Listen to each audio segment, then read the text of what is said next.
Hello, my name is Francisco Almada Lobo. I am CEO at Critical Manufacturing, and I'd like to invite you to participate at the MES Industry 4.0 Summit taking place in Porto in June 2025. There are several reasons for that.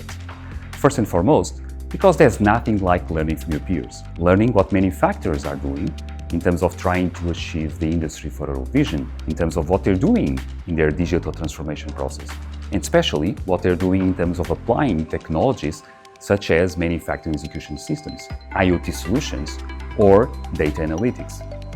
Second, because competition is getting more fearful, the environment is getting more challenging, and there are several technologies that are at the tipping point of being able to be applied so that they can create value. And then, because last year, the event exceeded our most optimistic expectations.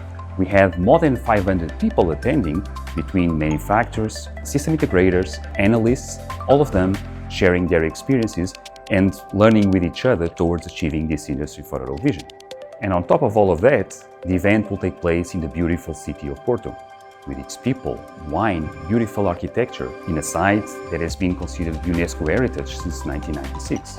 So I'm counting on all of you to be part of the MES and Industry 4.0 Summit in 2025 in June.